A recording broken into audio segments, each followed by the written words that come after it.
सिंधुदी लेबाकी खलगा थेंगनर पुथरपनी इपा हक्तने मांग से इपा हक्त मांग पोसे मचा कोई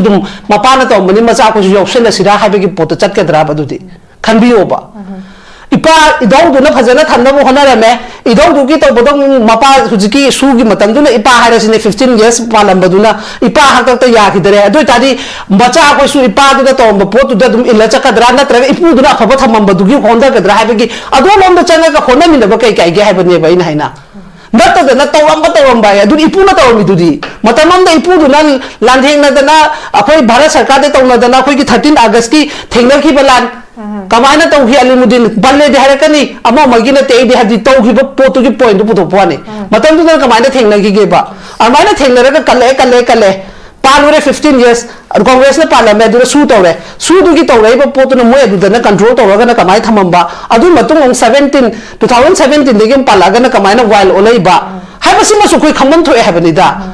थममेब इपा हक्तुना अदुतार इचा हक्तसु मधु सुम ताइना इपाना थमम सुदुने हाइलेगद्रा नत्र मधु कन्नब होनगद्रा हाइबसु खन्नदे बुजे मसी मक्तसु दुम हाइबा इन हाइना अदुगुमबदो तौररोइसि हुजिक या वारी हुजि मी लिसिंग हुमफु हेनने निकट निलाव खोना थले अखोई इसा मपुदा आईडीपी ओलाबने हाइबसे खलोम मसा मसा लाउरिबा म्यामदुसु आईडीपी लोय ओलिने बुजे अदुना अदु खन्नरसे हाइबनि दैना हाइबदि अदुगी पोतुनि सुबला आइना कैसु मोइद कनामत एनी पर्सन अमतद एमएलए अमतद आई वारोब लेते पार्टी ओइगेरा बीजेपी पार्टी सुंगारे कांग्रेस लेनिंग बले जोब तोइबा पोतुदि अखोइसु मियोइबा मन चाक चारि बले सुंखलागा पेलक तमनिना हाइबे वानेबा पेलक तरेबा सुम अदुदि हेयंग अदुदि एक्स अखोइना मुहरम तारेनि चा सा अदुदि कदबे अखोइना डिसेंबर 12 के कदबे अखोइना ngasi सेलिब्रेट तौइनो इमासिंग के कदबे तौरिनो बदुदि इमासिंग दुना अफब तौबदो अखोइ इन्नबगी दमत अखोइना निंजिन पुं तौरम तौइ नत्रो अदु तारि अखोइना अफब तौबदि यादब्राबा तौरम फोटुना अराबो रगदि अबसेंथोंग लंबीदो सेनबे यादब्राबा कनाना नोबो सिंदुइसे दुदि नत्रगना फरेने मोइगे लांजदबा मोइ मंगा दुदा नोय मु पारे येंगेरा हाइनरोने दुगना अदुगा मे सुसे लौथोंगबो होनरो हाइरोबा दुसु नदे मोइ मा हाइरोदा हाइ इमा से अखोई हुजिक लेरिबा आईडीपी सिंग दी हेवले तोबे प्रोसेस इमा गी मीटिंग द कमाइन उबी आईडीपी सिंग दी हुजि अखोई रिलीफ कैम्प ता हलरो हाइबा अतोबा अखोई गी फिरेप लौखरे अदुगा हुजिक मोरे कांगपोपी अदेगी चुराचानपुर ददी खुदुंग चादबा क्या सिगुंबा लेइबा तारगसु अखोई गी मयुम द लाइनिंगबगी अपाम्बा आईडीपी सिंग न कन्ना फोंदोरकपा मयुम द हंजनगनी रिलीफ कैम्प द लाइनिंग दे हाइबे वाफा मैम फोंदोरकपा अदुगा थाकिबा मतम डिसेंबर गी by the end of December सिसु लोइदोरे हेंग चितंगाइदे अदुगा खोंजंग चंगसिलिबा डिसेंबर अमदे हौगा नुंगटी खुदिंग के अखोई गी गवर्नर मेमोरेंडम पिसिनबा मसी कयाम कुइना पिसिन हनगी तौरिबनो हुजिकी डिसेबल अखोई गी आईडीपी सिंग मयामदगी मयामगी खोलाम थोगले मखोई अवाट अपाक सरकार यिंगसिनबि हाइबने चिंगबा अवाट मयाम अमा अखोई जी एक्सपोज तौरे हाइतारे लेदिबा फिबम से रिहेबिलिटेशन गी प्रोसेस नि हाइना तथरिबा कांगलोन सिंग तौरिबसि माइ पाकपरा नत्रगा माइ थिबरा कमाइ थंबिदिंगिमा आम मक्तदा अखोई गी विंडो टीवी बो येंगबा प्रजा खुदिमत खुरुमजरी अदुगा ngasi पैनलिस्ट होइना फंबिरिबा तामो अमसुंग जागी मफमदा Subala तसेना ngasi maksu ima lamboi kongna khongda sin protest tu hi chaluraga laiko ado aidi aigi wakhal dadi yamna success hoina mak pa e habidi ai haibangam de habidi kaigino di तौरीब खरसिदी याम कन्ना कनु ओइबदि नतेदना को HYBE तौरीब हाइरगदि वेरीफेरी area गे हाइरगदि लोइमक्सिदि यारबने December हुजि Moin हाइजकिबदुगी order दुगी मतुंगिने को आइना हाइसे अदुबु अखोइ हुजि तौरिसिदि सरुक अमा थोपबो योबु नतेबा हुजि चंगिबा सुगुनुगी ना जंबा होय Moina दे हाना सु चंगा लेरे ना हानगिदुना कनु तौबनि हाइ अरमाइन तौदना तौरीबा दुरेगी अखोइना नहान वारोइसिंगी तौरीबा को अदुगी कनुगी तोबुंगी तौरीब खोलीबदो याम कन्ना कनु ओइद्रिबा सोंगे अवांगलोंगी साइड की नहानगी तौरीबदुगी दि केसु जी ओइबा पोट लागते नत्रा डिसेंबर दि हेंग लोइदु कितंगारे निमि मंगानि मितंगारे मनि 27 ओरंगनि नत्रा निमि मरि नि मंगानि मितंगारे दुना मसि पोसे आइना सक्सेस ओइना तौरे प्यार लेरिबा प्रोसीजर रूल्स ना माइ पाकना थबा पांगथोए हाबदि आइगी ओइना दि हाइनिंग देबा हाइनिंग दे दि कमायना से हाइदोइनोबा मोइना हाइजेबदुगी मतुंग ओइना दि प्रोसीजर रूल दो लेरबनिना हाइरिबा खुदिमक सिदि लोइमक्ता अखोइना सुसुम येंबदा चंगबा याबो ओइना दुम उइयेबा अखोइना सुम मकै मकै सुम चला खोला येंबदसु हजुगी कनो फबाक चर खाय सुनाकन गिसु दुम लेबे याबा म्याम अमा लेबदो केबना दु चंगबदि चंगझले दोसु अदुना अदुरगी सखोइदगी चंगबगी वासुनते मोइरोंगी लाकदबसु लाकते नत्रा अदुगिसु मोय इनिशिएटिव पीरगा खोलगा कमाइला हनबा कैदोबा हाबदो अखोयगिदि सेंगना हाबदा प्रजा पुनमकना कैसु थोइदोकपा मधुमा लाकपगी हाबगी कैसु लेनदरेबा मतम अमदा दुम थादो दु चखिबा माइकल दो दुम लाइसिनी नत्रा अदुना मसिगी पोटसे अखोइना वारी सानरिबा स्टाइल सु कमाइना तौरिबनो खंगदे अदुना IDP सिंगी अवाद पदी सुरबला दुम वाद कनी नहान मक्ता सुगनु की साइड की अदुम नुमित दुगी नुंगदांग दो जारबी को मोइगी पोर्टल कनो दो डिजिटल की दो तो होदबा मोइगी अनायक नमरम ओइरगा मतम दो दा मोइ अफेयर दी तौखरगा कोई रिलीफ कैंडिडेट लेत्रगा मफम एरिया दुगी दी हाबी सेरो हारजु सुगनु दसु म्याम लैबे यावेदन को अदुगुंबगी खरा वादपा अदुम लैबेगी हाय अदु बयन कक्चिंग दिसिदा ngरang कनो तौबगी हंगन खोलन बगी बुदी तौगिनि मंडे दैन मोइ दुदी सिते चलो दी हाय बने अदुना मफम को दिमिगी अदुम अवाद पसिदी दुम हायरकनी कैगिनो हाबदी अखोइना इमुंग अमा पुबा मतम दसु ngasi चियेंग लेग्रगा जु हयेंग थुमम वालकनी हयेंग थुम लेग्रगा जु हंगसि थाव वालकनी अदुगी हेंदोक्तना मु यूज तौना बारुंगी सापोन वाकन कोगेट सिदी दुम वालकने बा मरमदी मसाना सुजरगा नोमजरगा सुरगा नोमगा तौबो खोइ बौता सुबला दुम वाटनरी दुने बा नत्रा अदुना मरम ओइरगा मोइदि सुबम नोमभम सु तसेंगना थोइदोंना खंगद्रबा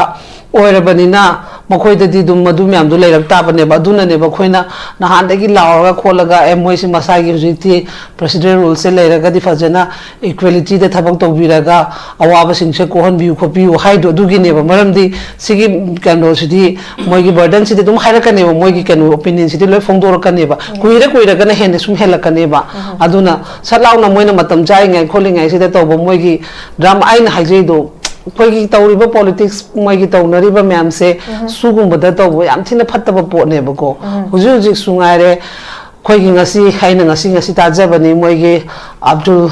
Bihari Vajpayee habra dugi tawgi moi function amada koi gi president Chemba Sardana haiki adu aina kitang gyan ta pham walise koi gi dictate and deport haina parliament di haire ko moina koi gi amisana dumana haiki adu khandok ta yaroi kholo haire adu na hana koi gi November gi December kanogi November gi 14 da chatpa kangu dana amu MLA singdu dana amu nakoi hana ga yasanaba to haire potsi ngo ba koi gi party president nga si amu adu gumba changai ba foreign military adu da myam si kano to draga di kamai to duna yamna phaba sarkar ni adu haile re adu gi na han chalu bodana mo phamin badana adu myam dong to haire ado akhoi gi oiriba akhoi gi leader sing se makhoi gi na ngang thorei ba posiga center de gi tawrei ba posiga chana da ba moi manung da hana khana ba mathau tai ba ma kari gi no haddi adu ta di aina haire ina na han makhoi da adu haira pa matam du de adu di akhoi de adu natte akhoi dis mai taw to mito miran cha changa pagi pot ma problem leiri hari ba pot sing se hana ga no taw draga di akhoi masin ya sanaba habdo yaroi haidana makhoi na di adu gi du tawam da ba masa maksu yawi na tro masa maktu da adu haire e akhoi masena na nungsina na ba sinu kholu sarkar du di January tha da sengge khot ke haira du ka mana ngasi press meet na mu adu gi du parliament su ami sama samang na hai dunia adu to bada to bachang pasin do hana lokthok to yaroi amu haire moina moigi gameplay se moi masa na ngang jeri language wo gyan ta salak tareba aina haina moina sida hari poto ada thamamba gi poti moina haide e moina du harak padane akhoi masina sano so harak pa matam da akhoi na sumaina haira me akhoi hana ne mito miran cha akhoi gi sarna haibi gi ba parliament hade adu gi poto hana akhoi tawda bi yaroi maram de akhoi se khut khare atopa gi yaure haidana du ma haira me habdi moi amata thola haidi ko khoi masen han ya sina na bata sina na ba hai habi zun media na hena kangam mani adu ga ngasina du hai adu gum ba su gum ba mayam sigi marakta gaduna di dum mina aina haido mito miran cha na dum pham me huji di ngo sarkar le ne musem ba yamna yana sem da gai adum huji ozara bi na ga hai gi do atopa kana sunate gi kendra gi ni adu tawri bu yam du gi pot du gi haire sine positive aduna mokhoi da intention leita bu du gi moida leita bu duna mayam sina songra ga haibe wane ba mabu dance to ba da ba adu gi wana te ba leader mo di leader mo gi nature do adu gi adu da sunate kari akhoi gi namu akhoi khudai se la alarmi lising le re na haiba kai lam no ju id khangje de maming ju khangde MLA am su le do kari ba अखोगी कई no हाइदाने कई लमगिनु केराव खैतिगा करेबा सुनागन की सोमा लेबने लान हौरपददि लान मिलिसिंग लेरे तौखिबेदो अदुसु योंगो माना नहान interview की टाइपता अदुसु viral चले अंगांग नुपिम चादुदा बेमना अंगांग क्या पोक्तोन हाबि लीडर अमगी माइकी तोबम थोपा रेस्पॉन्सिबिलिटी दो अदुगुमदुबु माना तोबो एंटरटेनमेंट ने हाइदानेसु मा करी पोस्ट लेगे मा कमाई लेगे हाबदो मोइन मसाना ज्ञान ताओबा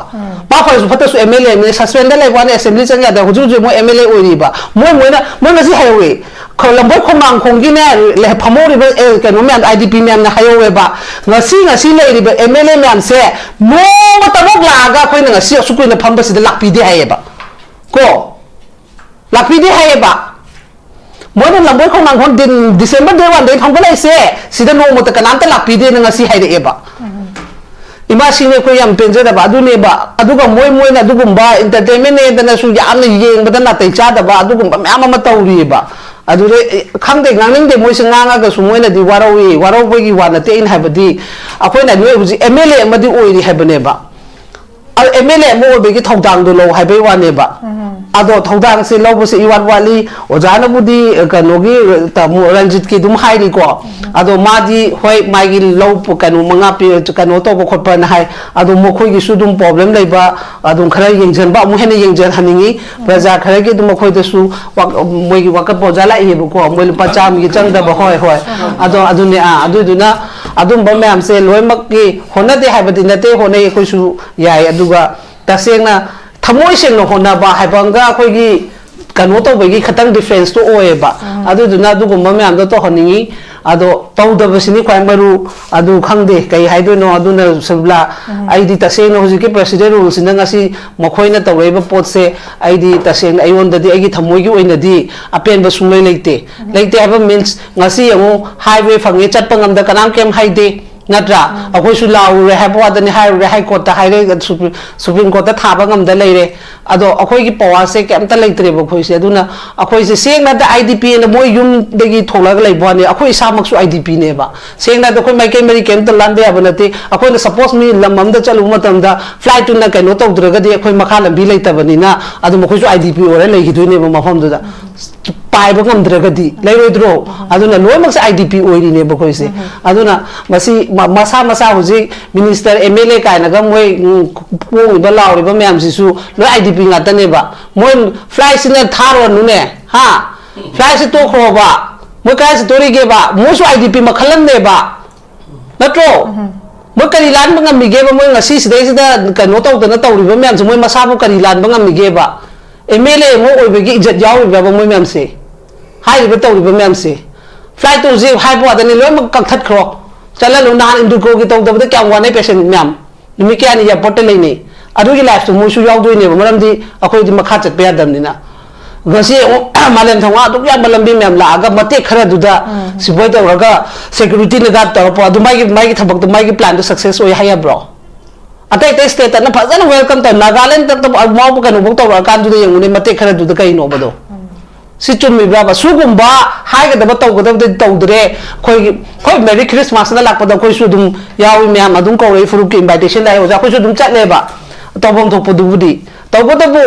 akhoi ga mokhoi ga level di khenai hai bani da mokhoi di uji level na mada lai bani na hoi moi wish pi ba pi da ba khoi ke su adu da kai keno tawde yam de hendok na min media da ga dum na tawpodu nuai te ba adu ne hai se khetiga haba kera haba khangde suna kan gi dune ba मासुंग आई ube बने बा Young अदुम Pym चा मा हंग question दुबो दुबो हंगना ब्राबा केराव को बखंग दे सिगी दो अदु मा मना लीडर एमएलए मना अदु बुनु पिम चा द मान मा क्वेश्चन हंग हंगना ब्राबा ओके मा करी ओरि के अदु फजरे बने दना होय मोय की मिनदि फजबा याय अदु लीडर हाबे की लिचा सुयाव यावदरे बा खोय की लेबा मैम से लीडर मना चेन के तब लिचा अमता यावदे बा दुना ने ngasi खोय मीनो उसितदर ला लेसे ngasi miyano sitri se akoi na yaw do baine ngasi mokhoi myam do na mithamu mitaman oibegi wa do haira ka na moi na ngasi mu moi gi thamban changlen da khangde Nagaland gi education minister ne nama ga no lakpada moi to buda ngang du bodu kai no ba ngam jo ko su kai di adu ngang nei ri ba point ne du chana ri bre ngo ba adu ta moi gi amni saji da dictate report to biyo ha na sar hai bedi kai to ge ba moi chalu myam do myam do haram bedi kai to ge ba asa khoi na su haram he si ba gi manung da janaba thar ki bok gi manung da na hai ba myam se masi han fast moi ka no tong ni hai bani thabak tu pangthok kan ham ni tan thok kan ni hai ni hai me कोई सब साइगे बा BJP party president सब साइगे भाई अदुदी नते स्वाइदा अखोय अपंग धाई की type लाउ लाउदना मोय मोय गांथोप पोतुना खंखोय खंगिने दि खंगदे होन याव नते दो करीनो मोय तौरी मैम से अदुना अजय बलासु गायरे के सुम कैंट इंटरेस्ट लौते हुजिंग नसु मेमोरेंडम पीरिबा मैम से डेट 1 दे नंगा सिबो पिरपदो माने रिफ्लेक्ट कई तौरके ने कई तौरके बे ये मोनो मीडिया ने हन खंगंगने बा करी रेस्पॉन्सिबिलिटी माने ngasi ngang ba lekhage ba hai roga hai command security ka no meeting kaure gumba meeting de kari puthorage ba phare lao nahan gi ja kanogi asuna kan gi dola thabi gi to budo madu gi dum yarani noi gi house ki ne member amom tawga noi yum kai sana ba gi lambi do silage adu da su hayo ba adu ga som gi su noi gi su la gi do lao yare no openly mo order thoga to ba adu su to bangam de अदो सुगुंबा ma'am सिदा लेगा कोई ने बे हिंगिने हिंगागा सोंदना कोई interview लो ले रे सोंदा dance तो ले रे कोई लीडर कोई दे तुम कान खोंग चाइनी यावे मसा मसा की क्रिसमस से लोमकिनी जीसस अकोई ले अदुम शोरनी को मासु चमाने तबदबो मसा की ओजरीबा कल्चर की ओजरीबा दुना अदुगलौना एंजॉय तो दिएबा लीडर बोइना मीदुनो इकाय रा चिंजलेबा कोई येंग बंगम जदरेबा दुम मैम दो हाय मा हेंग सौकने ऐ केंद्रनी अना लेमनिंगे माना हना को चटपदुदी ऐ दुम फै हाइदुनी होय मागी एथिक्स का कायरम दबदे खंगदे तगोदबो माना हारुबदे आईडीपी सिंदुना फोंदोरपा अखोय सु सुमाने लेनिंगे हरपगी अखोयन वॉइस अंदे युक्त ताद्रो नुंदान की वॉइस टू दी मोय थ्रेट तोरगा तोपनिना इदि लौदेबा अयु की वॉइस टू नेबा पब्लिक अमगी वॉइस ओइरिदो अदुदे अखोय अदुम एप्रिशिएट तोइसिनेबा अदुगुंबा लेमबा थबक तो हनिंगे हाइबनि दाइन हाइबदी अदुना हाइजेबेगी वानी ऐ तोंगांबा कनामता दा येंगनाबा लेते लीडर लोइमा फै अदो फै हायरगासु नातै चादबा ऐ एमएलए मगी थौदांग मस खंगदबदो मदुगुंबा सुम तौरगा दि खोय सुम उरगा मरम दे खोय सिचुएशन सिने याम कंट्रोल अम दा हानगी कनो दे लेमने हायगी अखोयसु फेसबुक सु येंगोय मोय दसु कोय ता ना रोय येंगबेगी अदो हेक फांगबदा सु मोय हेता हाथुलुपि वायरल चले ना आयो ना ngang WhatsApp ta kyam yami थारे मैम से अदुना नुवाइते हाइबनिदा आइना हाइजबेगी वादी अतैगी नतेदा हुजिक ओइबा सिचुएशन सिददी सुम मैम से यिंगबिरगा मोय हुजिसु गवर्नर द चीफ सेक्रेटरी द एज एमएलए मो ओइनासु ए नोइन पीगी ऑर्डर दु कमा तौरे अदु करा योक्सले हुजि हाइबा पोस्ट नदी ओइबे यारवै नोइन ngasi चंगलिने खरसनदी यारवै करी करम ग्राउंड प्रॉब्लम नै रिनो अखोने सेंटर द कयो हाइगे पार्टी की साइड की कदोरो गाइगे काना सदागा तो तोबा हा अदु एप्रिशिएट तोइद्रो खोय ओके मा कॉर्पोरेट पिना दे बंता माई मागी कनो ऑफिस ता संगे दा पुंग द नुगाय ले रे बसोंदना नुगामरे नुमिता वो फमदना कप्तना तौरिबा मैम दु यंगुने मोय मोय थोमगदी मा सुसाम पोंगुने कमाय तो दोरिगे बा इसा दंग पांजन जे हैबनि दा ngasi हिंगलिबा पुंसी मैम से आईडीपी सिंग ngasi हिंगिबा पुंसी से इसा दा पांजन आई इसा सु आईडीपी ओले मरम दे आई मे केमे च यादरे च थोफम लेत्रे आई सु इसा ओला अबने बोजी मरम दे सुबंग मम ले रक्त्रबनिना ओके मा Thank you so much, ma. Adi super round of luck today. In another sense, saying that the relic the remaining general people, Sibo IDPs, then a queen conceptualized over Yabi area, a facilitator of Paitare. We say Kanokra, the limit credit, we puzzle at Tambai Mong, Clay, and the make saying, but quick example, Amasu Oeduga. Lady Ba, even though they are in suspended admission, Laiboy Taragasu, elected representative Singsiga Kadonunda, when a logo the fixed up with the dietesica Prazamia, we equate the body Sunga Yaro, have from Sima, dear Mayakatum saying about Port Henna. What about Tanja's present situation to the hen and passive political talk to be the high tare or Manung the Koi Chen Chongwa public domenda, transparent or the Basuya, and the hen lohaning Bagi Potomatam just hung amdana, a quite a hen that Jagakamba. Uba Pangatabduna, Pin the Bagi Masaka, the Makoi, but Pibam Sididum day by day. Yam the worst of the Pahita to Potoman Queen Huzik witness or is it? Thank you, Mas Huzik like the Bakong Si, Sarkar Sigi, PR Gamin Sigi, Masi Makogi Poche, Tawin allow the Bamasung delay over Yanabi tactics, Makoina Matam Haribase, the Makogi died to do accountability to Madu Kogi delay to any game by Abraka Mind and Binima. Sublamasi Wakal, the same delay to Bunina Kaleko. खल्लेदी तौगे हारगदि दुने से तौबे अब पोतो तौद्रमने दिले हाय तामना ट्रुखुसे कयने option लेते बखोयदा नत्रा अखोयदी highway वादनी दुने नुआइतबेगी चटपेगी वानी तौरबे वानी मयांगी voice तो खोयना मु सुमाइना फामिबा डिस्कशन द कयदा हाइबे वानेबा तौरकदबा मीदुना तौद्रबनिने केसु पाइते ngasi makta su reminder to moi dum pi hoi governor की नत्रा पीरी दुगी फरेने अखोरम रिप्लाई तौरक्ट्रगस ऑन ग्राउंड ऑन फिल्म लेरिब जगह अखोनसु ए मसीदी हंदक किसिती हमने खरा तौरेने हाबदे उदे होजबाउता उब्राने उदे दुम कनो हमू दुम लेबा अदुना मरम ओइरगा हुजि चंगी बजुसु सेंगना हाबदा वारी चिंगे दो नामो अखोना 2024 दा चंगबदा सु मोय हाना दगी दुम युम खरा लेहोरगा खरा सु दुम चंगबा मोय सिक्योरिटी दुम तौरगा दिलियानी दुम हाइब जगानी दे फवाचो खाइगी दुसु तोंगी तौरी दुसु मोयने केलकपे पोतु सु खोइना नहान मोयदा पीरिबा डीजीपी दा चीफ सेक्रेटरी दा कइदा पीबदसु मखोय दुगी रेस्पॉन्सिबिलिटी मरमदि कमायना काथा लेनो हाबको हाबदि तौरेबा लेवल अनि चाना दरेबा चाना दरेदी मधु तौरेदो सीने हाबगी मोयना एविडेंस प्रूफ सु तौबंगमदे नत्रा अदगी सोंदेगी सु फजना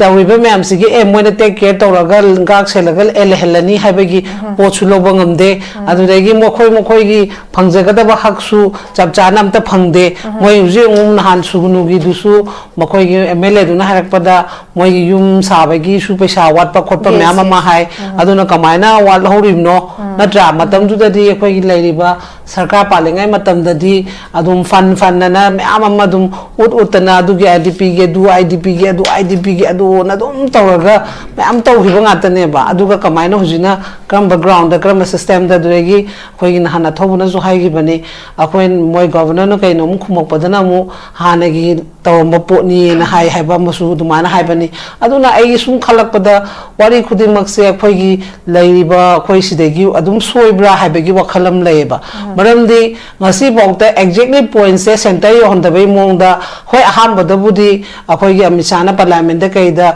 foreign gi kai hana di hairami ko parliament adugi matung in badadi masu common crisis common adum hai leibane ba aduna hairi ba pot se mana common ne haire sondana akhoi gi hujiki changak padu ani sigi kanu su contradiction su khara di dum daiba ma leba aduna game play se akhoi sidegi state gi oina sanaraga center da information se chapchaba real information je pidra brand khaleba aduga same condition haibo wadani to muna to budu chawno silo masu miwe bani governor ni hajeraga su manipur baja su gamna leader ne to be myam sibu a khadrang mata khuralo na myam sibu moigi ni cha su ai nong chala lore na adum chana lere ba khangdre ba khoi gi situation se yamna kano mo ohelle adun masigi chapchaba root cause akhoina haina budu adugi chapchaba haidu se nang aina root cause to haibana yaroi ba hairi ba leiri ba mla huji suspender le na leijari ba myam sina oina chapchaba leptoine ba natraga all political party gi ama sema ko asu hairi ba pose khoi moi maton da na power do ngamdre haraga su leiri ba myam do pulap kano tawga decision ama tawga khoi gi leiri ba pose pyar budi lei tawbuda bo khoi gi sini haibagi moigi in writing hand ama tawga pibam su mathau tae ba adu su pi ba mande ba maramdi khoi gi kaini yengbada khoi se yamna khoi gi yamna kano downfall chatle mi ga topa assam daga tawri be style nagaland da tawri be style aduga khoi gi mla sina karam ba mla no kamai leiri ba no gyan taslak tare ba adoi moi masen khana de so hani sarkar sembang ambagi sakti su leitre adu regi idp singi huji oiba situation sida government na haigiba decision ni haibagi voice amta moi na habi basung ambagi sakti leitre aduga moi da na punung na nungaraga haroga ai kendra da kanu yara loire haibagi moi da concept ta adumaina ma leiba ma leba khoi kendra na ya ba habado moi na tholokhi badi seng na leibaki oina assembly sir moi 60 je phamgi bane ba hoi amadi leiki tere 59 ni aduna moi ethics kare ba moima mitra habra kano ma parliament ki to matam da mai gi kano du pin do kano to matam da mi kano piri dune punishment piri dune ba natra parliament kano tan thoi dune ba khoi di ethics loi kaire uji mla me gi ethics tan amata na te moi na chali bu nature me amse adu me amse kaire kaina bok adu ta di mi na kana no usitoi no ba ai isala aina chakada bil chato sum kaira ga di ai bu kana no respect to tu no ba Subladang na suto roy, bawa kanu tamo na suto roy, ojana suto roy ba. Aduna sai ki respect isana to hon gedam ne. Ojana si advocate oraga, advocate ki nature to ro nu na to pa kanu mo to ro ne dure mai ki respect so dum down chatui ne ba. Adu gum ba khara su khoi gi lai ba leader me am sidal lai re ba ko. Aduna mina usilakta bani, mina usilan je hai tar ka du hujur su ai ne dum haijeri sini. Ai kanam ta personal da kanu lai te hoi huji ki ke kheti ga ha ba du gi dusu ma na handi am phong do khi bani kanu to draga di akhoi masen degi ama to khalaga ohen begi ka ne du khangde adugi ai di lam su moi mla se ai kem khangjate ai gi di sum oiro pa ubol sing du gi moi na haije gi point to sum highway wani kana na kari nu karai da kari nu khangde duna almaina lai gi ba me am dunina ꯑꯩꯅ ꯍꯥꯏꯖꯕꯗꯤ ꯍꯥꯏꯗꯣꯛꯈꯤꯕ ꯖꯣꯕꯥꯟꯗꯣ ꯉꯥꯛꯅ ꯆꯠꯅꯕ ꯍꯣꯠꯅꯕꯤꯌꯨ ꯑꯗꯣ entertainment ꯇꯧꯒꯗꯕꯅꯤ ꯀꯩꯁꯨ ꯀꯥꯏꯗꯦ ꯃꯤꯑꯣꯏꯕꯅꯤ ꯑꯗꯨꯗꯤ door ꯀ꯭ꯂꯣꯁꯇ ꯇꯧ ꯍꯥꯏꯕ ꯃꯔꯝꯗꯤ ꯑꯩ ꯑꯃꯒꯤ ꯂꯤꯗꯔꯗꯣ ꯑꯩꯁꯨ ꯃꯤꯑꯣꯏꯕꯅꯤ ꯅꯨꯡꯉꯥꯏꯇꯕꯗꯤ ꯌꯥꯄꯣꯠꯇꯦꯕ ꯑꯗꯨ ꯑꯣꯏꯇꯥꯔꯒꯁꯨ ꯑꯩꯅ ꯂꯩꯔꯤꯕ ꯖꯒꯥ ꯑꯩꯅ ꯂꯩꯔꯤꯕ feel atmosphere yeng matung inna mai kano do utlo ba program do participate to ba ai mai imung manung da family enjoy ni hadi su kai de ba adu na tabida sum mimang thola gan to boda hujik oi ba sini am critical oi ba suna kan idp kap pi ba to ri ba myam lai bani na huji changre hai ba sing du su subam nombang gi sumoi adu matha sajari adu bu tapna mafam do hanjan kra bani na du we bu di dum moi su hai bi brain do dum chalai ra kane ba maram di su ba nomam do adu na du gu ba lai bani na hai bai wani mioi bani ka su loi mak nungai ba ya de hai ba leite tawbodabu tawgadabu do sinok sinjin tawraga mi mang da thokpa ya ba mi mang da thokpa ya da ba hai ba ma moi su du gu ma khara khai ra to hai ba wa ne ba aduna makhoi na hujik se gyan ta dringai di ta se na hujiki lai ba bala sina su dum dai ni ai de dum hai sine ba bala ma su khoi gi lok bhavan ji da bhaja na phamma ba mas bok da mayum da suti ni mitarum ni oro tha ani surak pada tha surak pada sei se ga to da na sek foi to da na function ama cha pada da gi ma na chaning bam da hey sing class po ha ba da pora ba am ngai na lai ga ba ma bok da mai gi mafam se ga dok da mayum nung siri ne ba na to asuk ngai ba mafam da sida lai ba da ma su mayum nung jang ak ta na dum suti lo da na chani sine ba any person ni ko ai nai se uniform da lai ba sing su ngai re moina kai gumba mayum chaning ba matam da moi su pen da adu gum ba ni ko hai ba gi wakhal da koina ma chen bam thoi hai ba wani da masai bu mayum bu nu shiroi da ba kana no ba doi ta di adu gum ba do khitang geng ba ma thau ta hai ba ni da ngasi phana moi mla ne tauri ba sing se ai na moi da songning ba de atai gi na te ba leader ne na khoina pi hai ba ni na madu gi ma thok na state am gi taw ga da ba power adu myam du kai do ba gi use to ngam dri no hai ba gi pen da ba gi hai ba da ne bu ji ju moi taw ra thok lo ba akhoi loi mo maning in geba center no fana haraga so ko hageba khoi di mi to miran cha cha bane habse moi na haiba ngam draga so ongtong moi letan tha ma kha ta khoi dum praja no mai go dum support to bi geba adu gum bai ge ma layo haba ani du gi haidai ba go center na ma high state na praja me amna ma thok pangam ba dum ba gi oi da pa da ba to gunu haiba ne bai na hina oi da pa da ba gi matam na te bu ji ko huji akhoi se amna nungai ba hana gi system de lei ba suna te ba papum lob ding sai su hai ba su se 2005 te gi su se thame su se kamaina matam du ne gi ngasi bok na kamaina control to gi no ba 22 bok tu na 20 gi na pro wild operation kamaina no ba ama di le bam thok to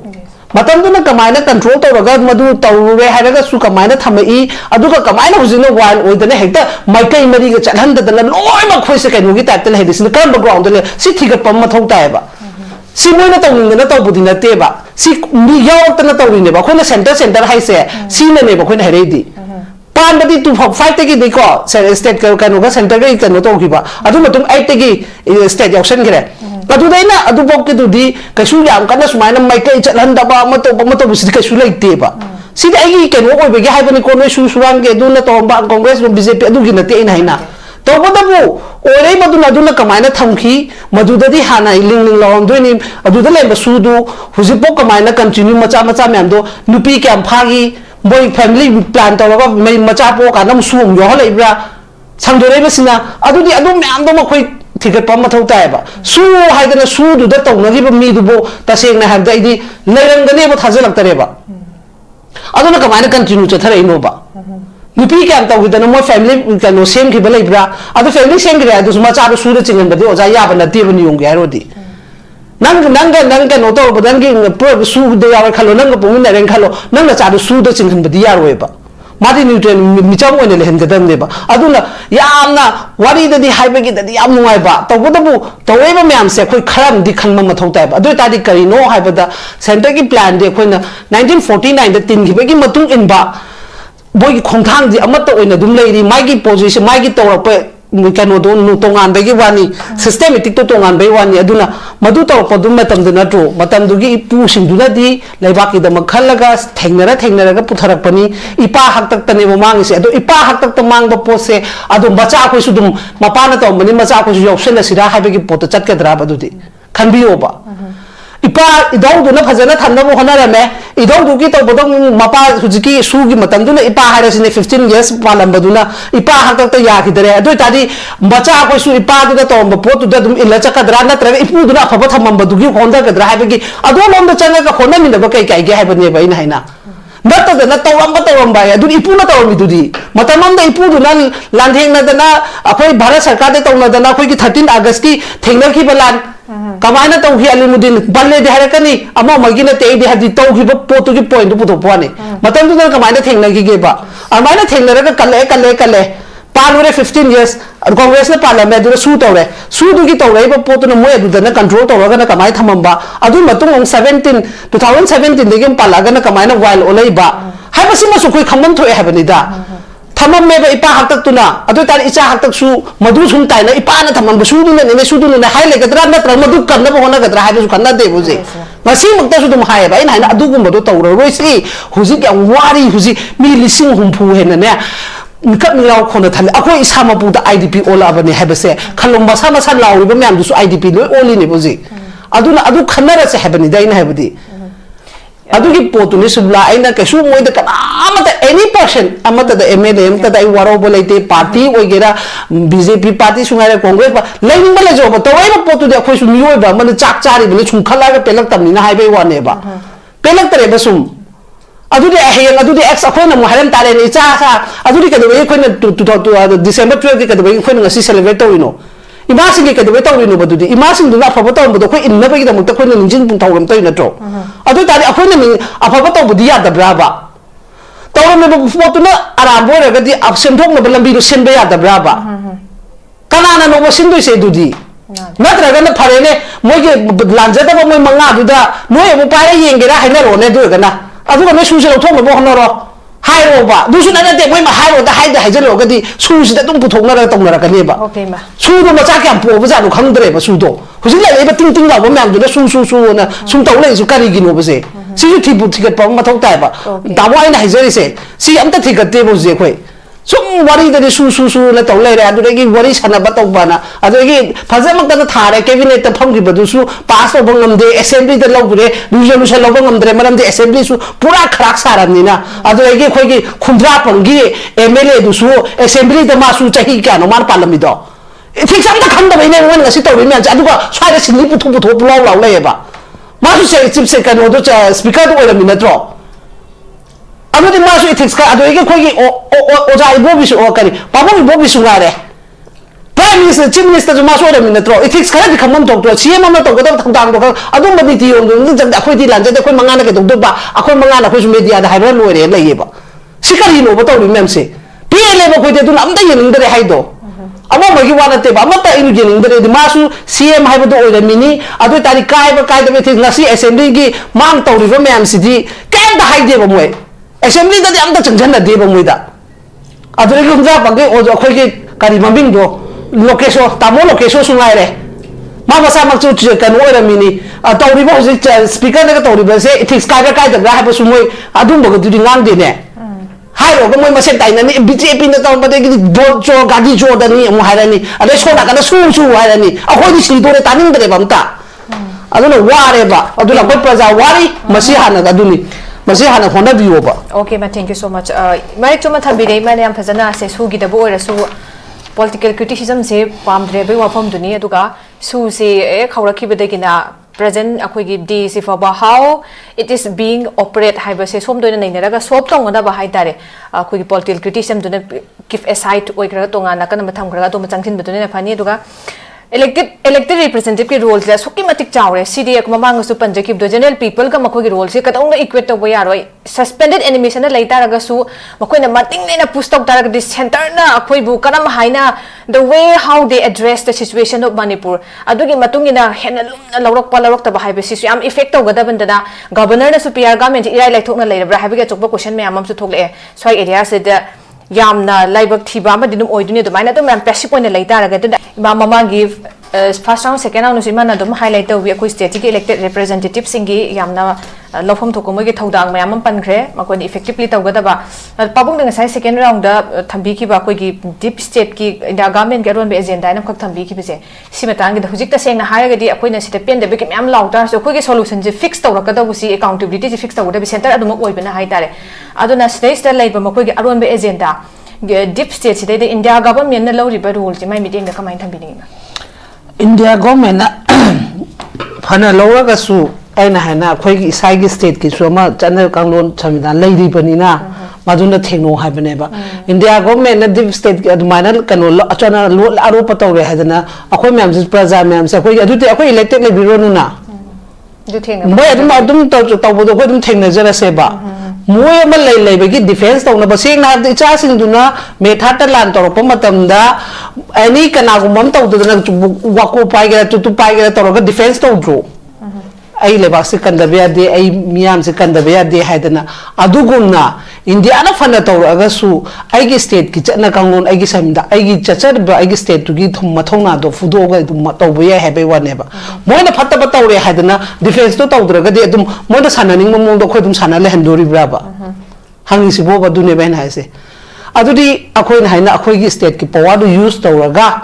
सिजनरगा हाइबम थोकपा तौबम थोकपदो तौगदबनी HYBE पोतुगी वानेबा पाबुंग Kanan तामोना हाइबदा अइना केसु कनुगी वा नतेबको India ना फना तौरगसु अखोइगी सुसाइगी सेंगना ngak loan चाहिँ अखोइगी इसाइगी लेजरिबा पोतुना थेंगनाबि याय हाइबनेबा अदु तादि अखोइना मोय खल्लिबा मोय मिहुन नेन खल्लिबा state टुबु protection तौनबनी property ma'am कन्नबनी मी खोइ life कन्नबनी न थमसिगी आथ थोइब्राबा इंडिया ना तौइसि करिनो हाबजे कोइ खंगबा नट्रु अदु डिफेंस मोइना तौगदब नट्रु आइना नंगना थोगा तौबुदि यारोयबा होय लावबे याय अखोइ एज ए प्रजा अमो खोइना आइगी डेमोक्रेसी मांगबदै ने बंगसि तौरै मैमसे अनिंग अनिंग अपांग पान तौबसे अदुना मरम ओइरगा आइना हाबदि अदुगी वानी तसेंगना तौबदि दुम ngasi ngarangdagi wanateba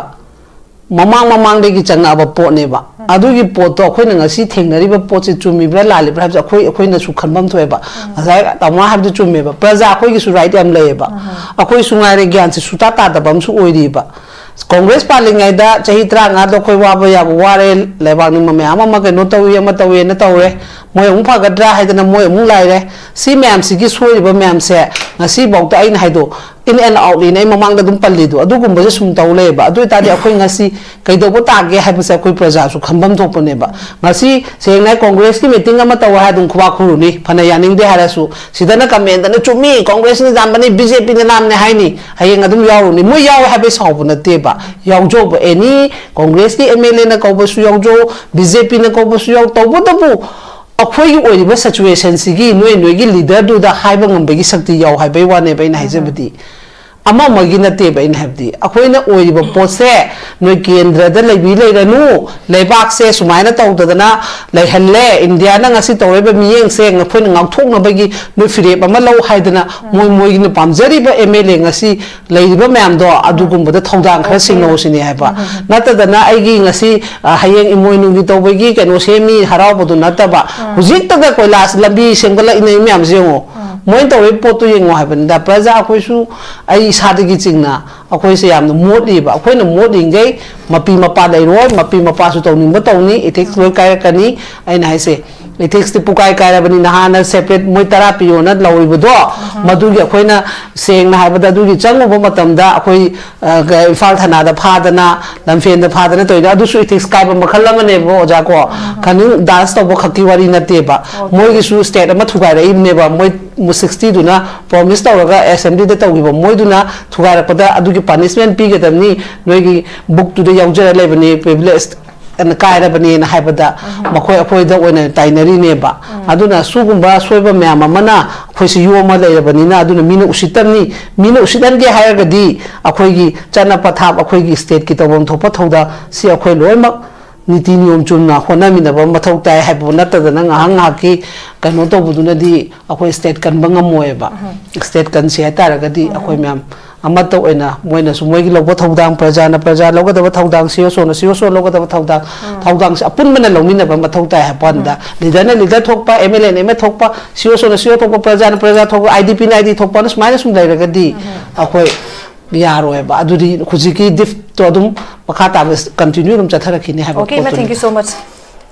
imane amarik chuma thambire oji imana panbi ki dire gam chumba ma haitari akoi manipur sida any development work poi gara lambi thong semjin boy gara any area da haitai tauge bo khaladi adidi akoi di kano da tha da ta north in days north in man numit ta sun lotion bangam bagi me ama ma koin hujik ure lambi thong semba bo res ama bo res so adubu tofom topo area khada di ꯑꯩꯈꯣꯏꯒꯤ ꯑꯗꯨꯝ ꯀꯔꯝꯕ ꯐꯦꯛꯇꯔꯅ ꯍꯤꯟꯗ꯭ꯔꯦꯟꯁ ꯑꯣꯏꯍꯟꯕꯅꯣ ꯑꯗꯨꯃꯛ ꯈꯨꯠ ꯊꯥꯗꯅ ꯂꯩꯕ ꯀꯔꯝꯕ area of interest ꯈꯔꯗ ꯑꯩꯈꯣꯏ ꯂꯤꯃꯤꯠ ꯇꯧꯔꯒ ꯊꯝꯕꯅꯣ ꯃꯗꯨꯃꯛꯅ ꯉꯁꯤꯒꯤ ꯏꯔꯥꯡꯒꯤꯁꯨ ꯌꯥꯝꯅ ꯁꯥꯡꯊꯍꯟꯕꯁꯤꯃꯛꯁꯨ ꯑꯩꯈꯣꯏꯅ ꯃꯨꯟꯅ ꯌꯦꯡꯉꯒꯗꯤ ꯑꯩꯈꯣꯏꯒꯤ ꯂꯩꯉꯥꯛ ꯃꯄꯨꯁꯤꯡ ꯅꯠꯇ꯭ꯔꯒ ꯆꯠꯅꯔꯤꯕ ꯑꯩꯈꯣꯏ ꯂꯝꯗꯝ ꯑꯁꯤꯗ ꯌꯥꯝꯅ ꯀꯝꯄ꯭ꯂꯦꯛꯁ ꯑꯣꯏꯔꯕ꯭ꯔꯥ ꯍꯥꯏꯕꯒꯤ ꯋꯥꯍꯪ ꯑꯃꯁꯨ ꯆꯥꯎꯅ ꯊꯣꯛꯇꯕꯗꯤ ꯅꯠꯇꯦ ꯑꯩ ꯌꯥꯝ ꯅꯨꯡꯉꯥꯏꯖꯩ